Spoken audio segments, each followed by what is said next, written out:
سلام دوستای گلم، به کانال آوای زندگی شب خوش آمدین. قراره توی این کانال یه خواب راحت و آرام بخشی رو دور از هر گونه استرس‌های روزانه تجربه کنیم. در جایگاهی که برای خوابی آرام دارین قرار بگیرین و خودتون رو در بهترین و رهاترین حالت قرار بدین. چشماتون رو ببندین و یه نفس عمیق بکشین و بازدم خودتون رو رها کنین تا تمام افکار و اتفاقات ناخوشایند امروز رو از یاد ببرین و خودتون رو برای خواب راحت آماده کنین. امشب قراره یه داستان بسیار زیبای قدیمی که پر از اتفاقات جالب هست رو با هم گوش کنیم. ممنون میشم اگر از این نوع ویدیوها خوشتون میاد حتما کانال رو سابسکرایب کرده و لایک و کامنت رو هم فراموش نکنین و از ما حمایت کنین. بریم سراغ داستان. یکی بود یکی نبود. یه پیرمرد خارکنی بود که یه پسر داشت. از بس این پسر رو دوست داشت نمیذاشت این پسر هیچ وقت از خونه بیرون بره. حتی نمیذاشت آفتاب و مهتاب رو ببینه. تا اینکه سالها گذشت و پدر خیلی پیر شد. اونقدر پیر که دیگه نمیتونست از خونه بیرون بره و خار بکنه و امرار معاش کنه. اون زمان پسر دیگه به سن 22 سالگی رسیده بود. یه روز پیرمرد از روی ناچاری پسرش رو صدا زد و گفت: پسرم، من دیگه پیر شدم و نمیتونم از خونه بیرون برم و خار بکنم تا امرار معاش کنیم. حالا دیگه نوبت توئه که کاری کنی تا بتونیم امرار معاش داشته باشیم. پسر وقتی حرفای پدر تموم شد طنابی برداشت و روانه صحرا شد. به راه افتاد تا به بیابان رسید تا خار بکنه.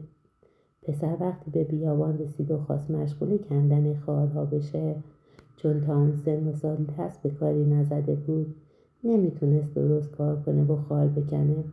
خیلی زود خسته شد. از دور نگاهش به دور دست افتاد که دید یه قصری در دور دست هاست. از جا بلند شد و به سمت قصر رفت. وقتی به قصر رسید از خستگی و ناتوانی همونجا زیر سایه قصر خوابش برد. اتفاقا اون قصر برای دختر پادشاه اون شهر بود.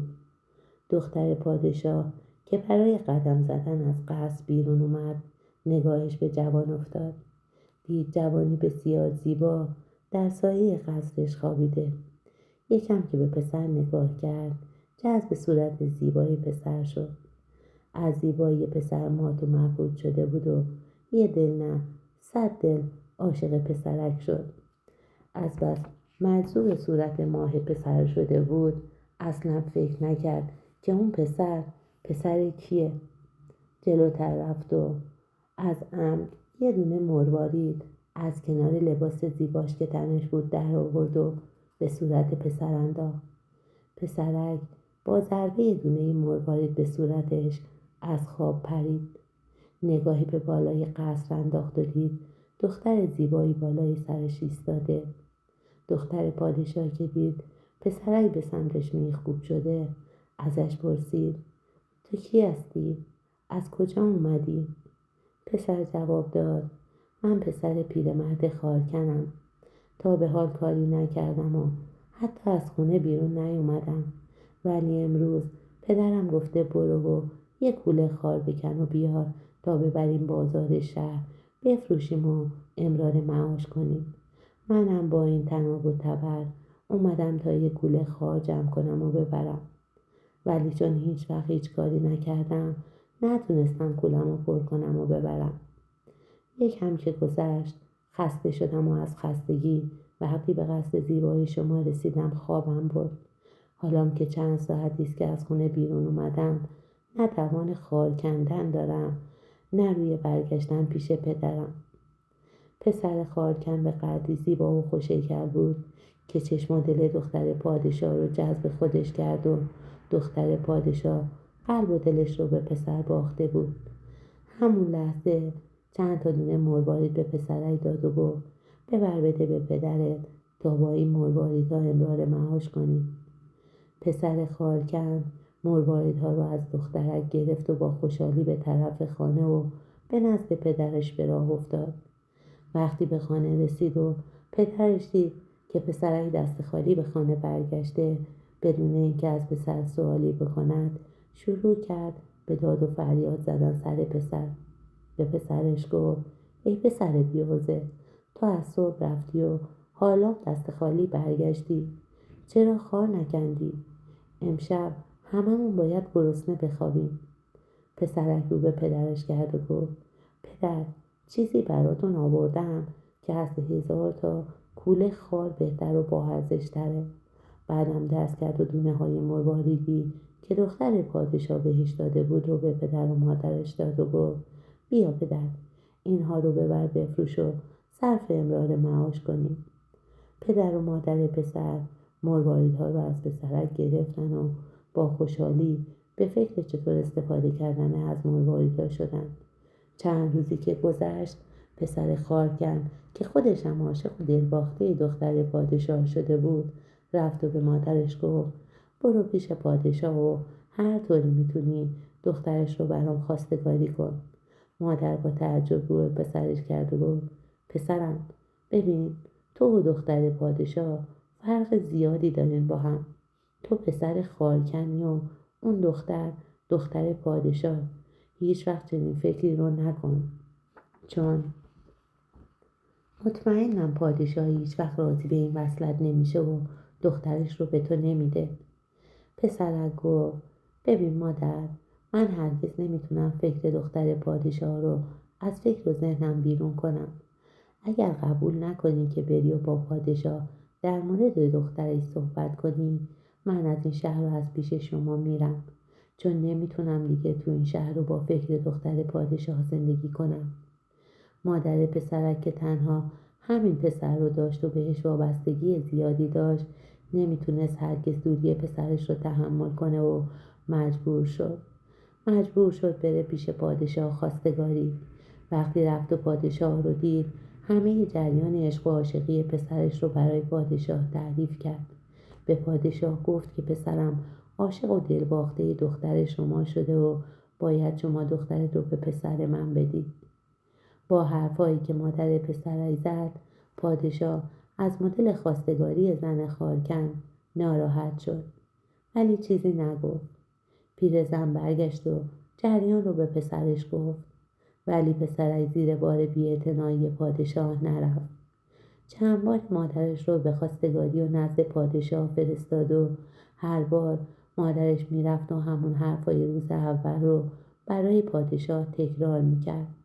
پادشاه که از پافشاری مادر و پسرش خیلی ناراحت شده بود، از طرفی هم نمیخواست دل مادر و پسرک رو بشکنه، تصمیم گرفت راهی جلوی پای پسرک بگذاره که نتونه اون کار رو انجام بده و مجبور بشه از گرفتن و عشق و عاشقی به اون دختر منصرف بشه. خلاصه در اون شهر مولایی زندگی میکرد به اسم ملا بازرگان که رمز به خصوصی داشت که هر کس رمز ملا رو یاد میگرفت، ملا ناراحت میشد که رمزش لو رفته.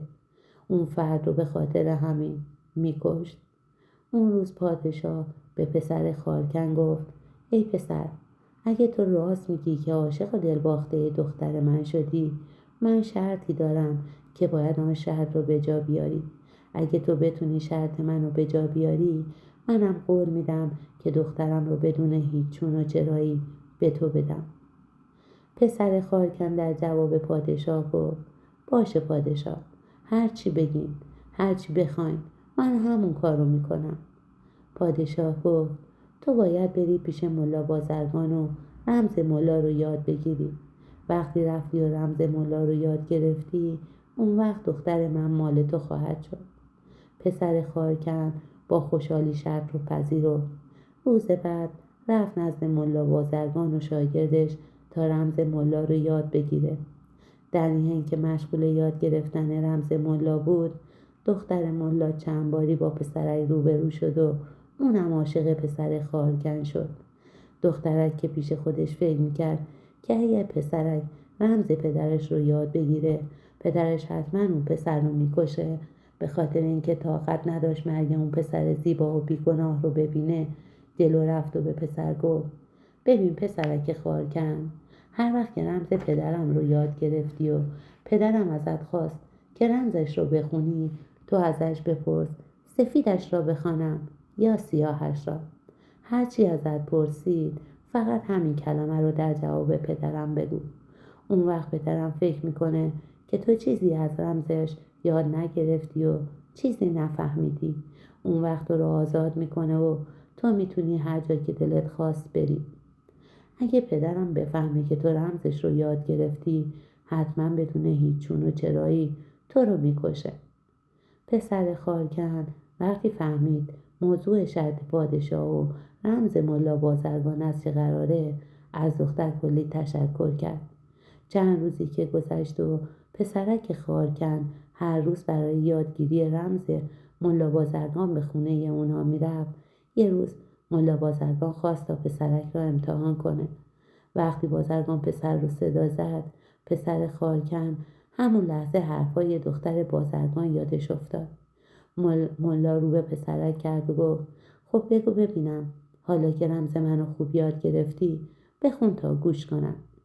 پسر خالکن در جواب به بازرگان گفت ملا، سفیدش را بخوانم یا سیاهش را؟ ملا پیش خودش فکر کرد که پسرک چیزی از رمزش به یادش نمانده و یاد نگرفته. وقتی چند باری سوال کرد مطمئن شد که چیزی نفهمیده. رو به پسرک کرد و گفت حالا که چیزی یاد نگرفتی، آزادی هر جا دلت میخواهد بروی. پسر خالکن با خوشحالی از خونه بازرگان بیرون زد و به سمت خانه خودشون به راه افتاد.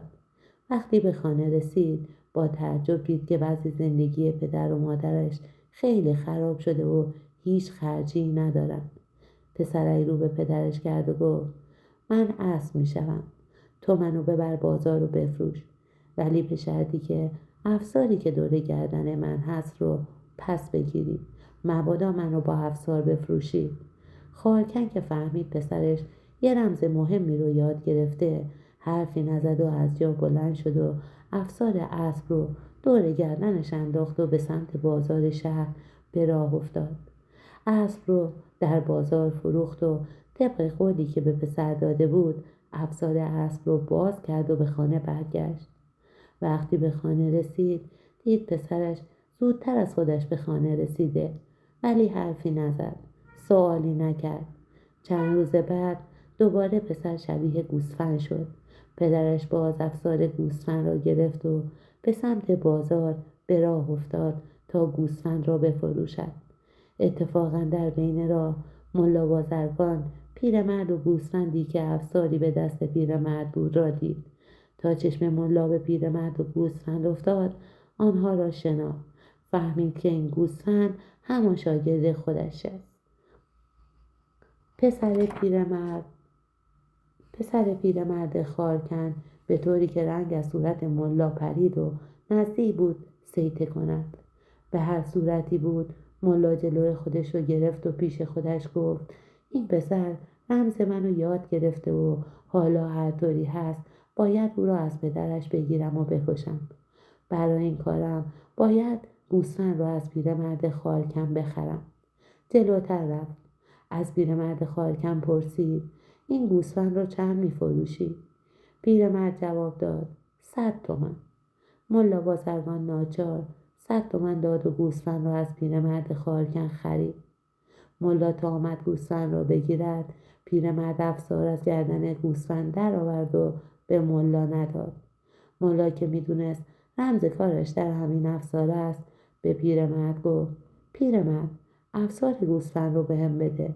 اگر افسارش رو به من ندهی من نمیتونم گوسفند رو به خونم ببرم. پیرمرد خالکن رو به ملا بازرگان کرد و گفت نه خیر، افسارش برای پسرمه، نمیفروشم. ملا کلی التماس کرد که افسار را جدا کند و او را به او بفروشد. به او میگفت هر چقدر که قیمت بگذاری همونقدر قبول دارم و اون را از تو میخرم. ولی پیرمرد قبول نکرد و عاقبت ملا با زرنگی و دادن پول زیاد به پیرمرد رو وسوسه کرد و افسار را از پیرمرد گرفت و به طرف خانه خودش به راه افتاد. وقتی به خانه رسید دخترش رو صدا زد و ازش خواست یه چاقوی تیزی بیاورد که میخواهد سر گوسفند را ببرد. دختر ملا تا نگاه کرد به چشمای گوسفند فهمید که اون گوسفند پسر پیرمرد خارکن است که خودش عاشق و دلباخته او شده. دختر وقتی فهمید پدرش گوسفند را شناخته و میخواد پسر را بکشد، رفت داخل خانه و چاقو را پنهان کرد. میخواست کاری کند که نتواند پسرک را بکشد و پسرک از دست پدرش نجات پیدا کند. فکر کرد هر طوری هست پدرم را صدا میزنم که از خانه بیرون بیاید تا پسرک بتواند فرار کند. بعد پدرش را صدا زد. پدر، من چاقو را پیدا نمی کنم. خودت بیا پیدا کن. ملا گفت پس تو بیا گوسفند را نگه دار تا خودم بیایم و چاقو را پیدا کنم. کار که به اینجا کشید، دختر امیدی پیدا کرد و با خوشحالی آمد گوسفند را از دست پدرش گرفت و بعد ملا رفت داخل خانه و دنبال چاقو گشت. دختر به پسر خارکن گفت هر طوری میتوانی از اینجا برو. تو چشمه منو فرار کن. وقتی خوب دور شدی من شروع به فریاد میکنم. گوسفندم همینطور که دخترک گفته بود با چنگال به چشمای دخترک زد و شروع به فرار کرد و از آن محل دور شد.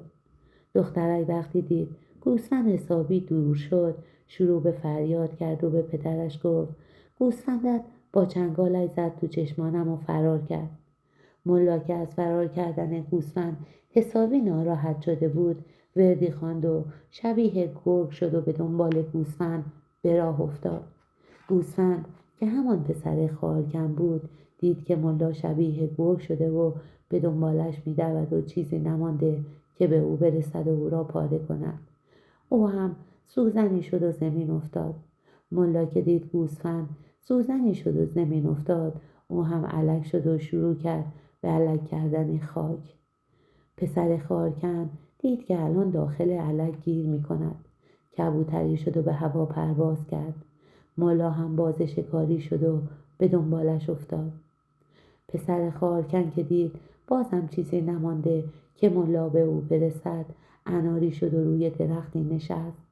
باغبان که مشغول درخت کاری بود وقتی به درخت رسید و دید یه درخت خوش چنین انار تازه‌ای داده، فوری انار رو چید و خوشحال به خدمت پادشاه برد که انعام بگیرد. پادشاه از دیدن هدیه باغبان خیلی خوشحال شد و به باغبان انعام زیادی داد. در این موقع آقای بازرگان درویشی شد و وارد قصر پادشاه شد و شروع به خواندن کرد. پادشاه گفت هرچه میخواهد به او بدهید. هرچه به درویش میدادند قبول نمیکرد. به او گفتند چه میخواهی؟ به رویش گفت من انار میخواهم. به پادشاه گفتند هرچه به درویش میدهیم قبول نمیکند و میگوید من همان اناری که باغبان برای پادشاه آورده را میخواهم. پادشاه از حرف درویش خیلی ناراحت شد و انار را محکم به زمین زد و انار شکست و دانه های انار به اطراف پاشید. درویش هم که همان ملا بازرگان بود خروس شد و شروع به جمع کردن دانه های انار کرد و همه دانه ها را جمع کرد. فقط یک دانه که جان پسر خارکن در آن بود زیر پایه های تخت پادشاه مانده بود که هنوز خروسان را پیدا نکرده بود. دانه انار روبایی شد و پرید و فوری گلوی خروس را گرفت. در آن موقع خروس که خطر را نزدیک دیده بود به صورتی مثلا بازرگان در آمد و روبا هم به صورت پسر خارکن. پادشاهی که با دیدن اینجا حسابی تعجب کرده بود نمیدانست قصه از چه قرار است. همان لحظه پسر خارکن رو به پادشاه کرد و گفت شما از من رمز ملا را خواستی که یاد بگیرم. من رمز را که یاد گرفتم خود ملا را هم به اینجا آوردم. پادشاه تازه متوجه شد که قضیه از چه قرار است. وقتی دید پسر به قول خودش وفا کرده مجبور شد که او هم به قول خودش وفا کند. دستور داد شهر را آماده کردن و دخترش را به عقد پسر خارکن درآورد. برای اونها جشن مفصلی گرفت. بعد پادشاه تاج خودش را برداشت و بر سر پسر خارکن گذاشت. پسر خارکن پادشاه شهر شد. بعد عاشق و معشوق که به هم رسیده بودند به دنبال سرنوشت خودشون رفتن.